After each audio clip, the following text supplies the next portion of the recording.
বিয়ে তো খারাপ জিনিস না। বিয়ে আমার মনে হয় যে আমার সহপাঠীরা, আমার ক্লাসমেটরা, ওরা কিন্তু রিলেশনশিপ বা এগুলো কিন্তু করে। আমার মনে হয় এগুলো না করে বিয়ে করাই বেটার। বিয়ে করা ভালো, একটা হালাল ওয়েতে তুমি থাকো।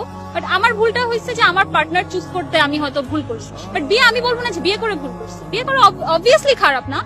বিয়ে করলে ক্যারিয়ার নষ্ট হয়ে যায়? No, never. বিয়ে করে নো, বিয়ে করে একসাথে পাবলিক ভার্সিটিতে চান্স পাচ্ছে, একই সাথে হাজবেন্ড ওয়াইফ বিসিএস ক্যাডার হচ্ছে, একই সাথে দেশের বাইরে তারা সেটেল হয়ে যাচ্ছে।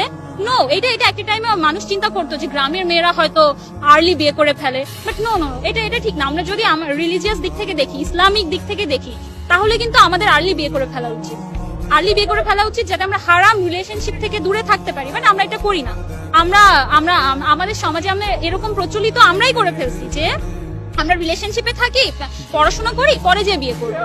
বাট তুমি যে রিলেশনশিপে থাকতেছো এটাও কিন্তু তোমার পড়াশোনার ক্ষতি হচ্ছে। বাট বিয়ে করলে এই ক্ষতিটা, আর আল্লাহর একটা রহমত আসে কিন্তু বিয়ে করলে। এটা কেউ মানুক আর না মানুক, ইটস ট্রু। রিলেশনশিপে যে আমরা হারাম যে সম্পর্কগুলো করি না, এইটাকে আমাদের সো কল্ড সমাজে কিন্তু খারাপ চোখে দেখে না। বলে যে হ্যাঁ, রিলেশনশিপ থাকতেই পারে, আজকালকার যুগের ছেলে মেয়ে রিলেশনশিপ থাকতেই পারে।